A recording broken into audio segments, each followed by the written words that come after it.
Hello everyone, good afternoon. It's me again. Sagutin natin yung ibang questions dito.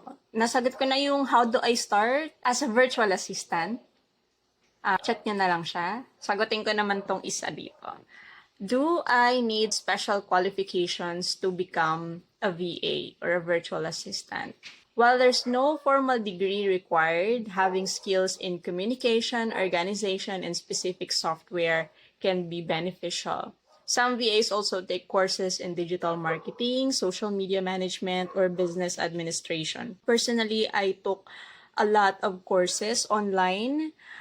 Basic IT ako, basic graphic design, tatlong social media management, isang marketing. Magkakaiba kasi yun eh.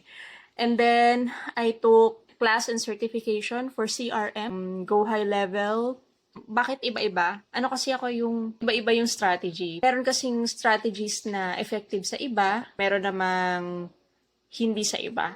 That's the reason why I took different courses. Basta pag meron, sige go lang, lalo na kapag naka-promo yung mga courses with certificate. Actually, minsan kahit walang certificate, kinukuha ko siya, lalo na pag wala naman akong ginagawa or vacant kay client, ganyan. Since flexible naman na yung time ko, nakakapag-take na ako ng kahit anong courses na available.